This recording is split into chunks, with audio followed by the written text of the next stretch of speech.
Boa noite, pessoal. Espero que vocês estejam bem. Shed, como que você tá? Boa noite, Mari. Boa noite, pessoal. Tudo bem? Feliz ali com a vitória. E você, Mari, como é que você tá? Feliz também, né? Foi uma surpresa, na verdade, né? Um placar Com de três certeza. a um e com três gols de Ferreirinha e um ainda do Caleri, né? Que já vinha apresentando ali um bom futebol desde que voltou das lesões. E Uhum. aí, quais são suas percepções do jogo do final de semana contra o Cruzeiro? Parafraseando você assim, pegando raridade a gente vê ali o São Paulo fazer 4 gols num jogo. Fazia muito tempo que isso não acontecia. E ainda mais com um hat-trick do Ferreirinha. É o primeiro hat-trick dele na carreira, realmente um jogo muito surpreendente. Acho que a gente tem muitas coisas boas para tirar desse jogo. Primeiro, a facilidade com que o São Paulo jogou. Eu acho que isso foi realmente muito positivo. Então, o Roger Machado, ele teve culhão, insistiu na formação ali com os pontas. E a gente teve ali os dois pontas como melhores da partida, né? O Ferreirinha fazendo o hat-trick dele. E, na minha opinião, ali o Arthur como segundo melhor, ou até o melhor do jogo, se não fossem os gols ali do Ferreira pela surpresa, pode-se dizer assim, pelo início ali de clube que ele está tendo ali, início de São Paulo, acho que é o terceiro jogo dele, se eu não me engano, mas é um cara que ele está buscando muito protagonismo, né? Ele cria as alternativas, ele aparece muito pro jogo, e é isso que a gente sentia falta, principalmente ali em momentos que o time está mais apertado e tudo. Eu acho que foi um jogo super controlado ali do São Paulo, com exceção do gol do Cruzeiro no início do segundo tempo, que deu um susto, né? Porque o São Paulo normalmente ele arranca ali, por exemplo, ele foi pro intervalo com os 2-0. E aí, quando a gente toma o gol no início do segundo tempo, já bate vários traumas, que o Cruzeiro ia crescer no jogo, ia buscar um empate, eventualmente até uma virada, mas não aconteceu. Então foi um gol ali que não desestabilizou o time do São Paulo. Fora isso, teve um outro lance ali que foi uma cabeçada, se não me engano, do Matheus Pereira ou do Caio Jorge, com muito perigo, que o Rafael fez uma excelente defesa. Mas fora isso, um jogo super controlado. E o que você achou, Mari, do jogo, assim, no geral? No geral, eu gostaria de principalmente falar do Ferreirinha, porque em vídeos passados eu vim aqui falar da característica de jogo dele, que eu gosto Uhum. muito de vê-lo levando a bola ali para a linha de fundo e decidindo se ia cruzar ou se ele mesmo tentaria o gol. E que me surpreendeu, na verdade, assim, a atuação dele foi dentro da grande área. Ele de fato não levou a bola para a linha de fundo, exceto no primeiro gol que foi ali na pequena área, mas os outros dois foi Sim. na grande área, ali perto, né? Enfim. E aí vem a dúvida, né? Se ele. Bom, enfim, ele não estava tendo espaço com o Crespo, exatamente porque ele não estava tendo um rendimento tão bom, ele de fato estava bem abaixo do que ele já apresentou. E agora com o Roger Machado, a gente não sabe se o Ferreirinha buscou uma outra forma de jogar, porque está tentando mostrar serviço para o novo técnico e assim conseguir mais oportunidades de partidas, enfim, ou se já é um trabalho do Roger Machado, que viu ali um potencial nele durante os treinos e pediu para que ele jogasse de determinada forma, que não aquela que eu havia comentado, que era o que dava muito certo na época que ele fazia muitos gols. Que foi, inclusive, aquela época que ele foi Perfeito. desafiado pelo Neto. Então, assim, fica aí esse meu questionamento. Queria saber, inclusive, de você o que você acha e também do pessoal, por favor, comentem, porque foi algo que me surpreendeu positivamente. Eu não esperava vê-lo jogar dessa forma, foi bem interessante. Sim. Não, eu concordo com você, eu acho que me surpreendeu muito também. Eu acho que deve ser um mix de coisas ali, um mix de variáveis que a gente tem que levar em consideração.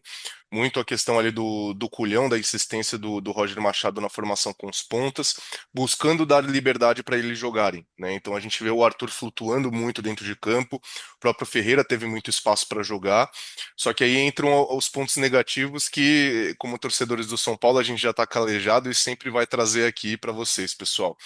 Separo dois pontos principais. Primeiro ponto é a questão da facilidade que o São Paulo jogou, que foi muito positiva, mas não só ali pelo esquema de jogo que encaixou muito bem ali para a partida contra o Cruzeiro, mas eu acho que também teve muita parcela do Cruzeiro em si. É um time que tem excelentes jogadores, é um time que tem um excelente técnico que está chegando agora. Eu acho que é o segundo jogo nele no comando, se salvo engano. Mas é um time em reestruturação. né? Então a gente vê que os jogadores do Cruzeiro, é, enfim, não dá para explicar a questão que acontece com São Paulo ou com outros times também, mas um certo desânimo dos caras ali dentro de campo. Desde o início do campeonato eles vêm se arrastando um pouco. Então eu e a Mari, a gente até estava conversando ali nos bastidores, pessoal, antes de iniciar o vídeo aqui. Apesar de ser um 4-1, um jogo ali com muita propriedade, muita solidez, não é um parâmetro que a gente deve ter como referência, né? Como a Mari citou ali, a gente precisa de sustentabilidade, né? Então precisa ali de uma sequência de resultados positivos e não se prender a apenas um 4-1, né? Por mais elástico, por mais chamativo que seja. E um outro ponto negativo que eu queria trazer aqui é a questão do meio-campo. O meio-campo do São Paulo no jogo foi bom, mas ao mesmo tempo eu senti um vazio muito grande ali no meio-campo. E isso, na minha humilde opinião, acho que a Mari também concorda, passa muito pela questão da falta do Danielzinho. Então, o Roger Machado ele está preterindo jogar ali com o Danielzinho, ele entra com o Marcos Antônio e tudo. Só que, se a gente viu que essa formação deu certo com os pontas, é legal insistir nela, mas ao mesmo tempo insistir na melhor ferramenta que a gente tinha, que era o meio-campo, os dois motorzinhos ali, MA e Danielzinho. E aí entram as questões que a gente estava conversando da parada dos empresários, né, Mário? Porque, Uhum. enfim, não vamos voltar ali na demissão do Crespo e tudo, mas a gente teve ali o post do empresário que é responsável pelo Lucas, pelo Pablo Maia e pelo Ferreirinha no final do ano passado como críticas ao Crespo. O Crespo insistindo ali nas questões ali que ele sempre falava nas coletivas e tudo. Foi demitido por conta disso, acho que isso é óbvio para todos. E aí, magicamente, o Ferreira começa a jogar mais, o Pablo Maia começa a entrar mais no jogo. Só que, ao mesmo tempo, isso pode ser um ponto positivo pro jogo da Sula, né, Mari? Sim. Exatamente, né? O que a gente estava comentando nos bastidores, há algumas peças que são chave do elenco, a gente teria que deixar para o Brasileirão, porque a gente sabe que um campeonato de pontos corridos, não adianta você ganhar de 4-1 e achar que isso resolve a vida se os Uhum, próximos você perde ou empata, né? Precisa ter uma sequência de vitórias. Mas esse é um bom time para jogar a Sul-Americana, porque a gente tem mais um tempo ali para testar, para ver se de fato deu sorte ou se deu certo mesmo, até porque era o Cruzeiro. Inclusive, eu acredito que esse primeiro time que a gente vai enfrentar ali na Sul-Americana tem um perfil ali um pouco parecido com o Cruzeiro, em questão de não estar tão bem assim no campeonato local deles, lá, uhum. do país, enfim. Então, acredito que seja uma boa alternativa para a gente testar essa segunda opção, que se saiu muito bem contra o Cruzeiro, e colocar o meio de campo ali que você havia comentado, Shed, como opção do brasileiro mesmo, porque a gente precisa voltar para a liderança o quanto antes. Hoje a gente está a Força máxima. cinco. Exatamente, hoje a gente está a 5 pontos atrás do líder Palmeiras e estamos empatados em pontos com o Fluminense, se eu não me engano, que está em terceiro. Pelo Isso. menos até E ontem tem que estava levar em assim. consideração que o Flamengo tem um jogo a menos também. Se ele ganha esse jogo a menos, ele pega a mesma pontuação ali que a gente com o Fluminense. Exato. Então a gente não. São essas as estratégias que a gente tem que pensar e torcer para que o Roger Machado também consiga ter essa visão.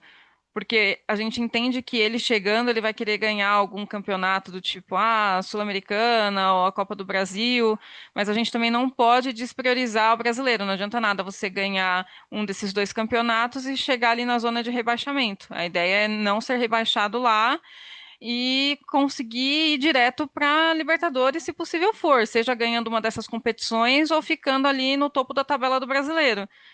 Embora a gente torça para que a gente ganhe as 3 competições, porque é o que a diretoria acredita que é possível, então a gente vai comprar o que a diretoria está falando, né? E isso não tem nada a ver com ser viúva de Crespo, tá, gente? Inclusive, a gente está apoiando aqui o trabalho do Roger Machado, o que a gente está questionando mesmo é a postura da diretoria. Então, que isso Uhum. fique bem claro e aí vai ser a nossa postura, né? A partir de agora, já tem uns 3 vídeos que a gente está falando isso. E sem essa de fazer malabarismos mentais, que é o que eu costumo falar bastante aqui no canal. Não, não vai ter mais isso. Mas Perfeito.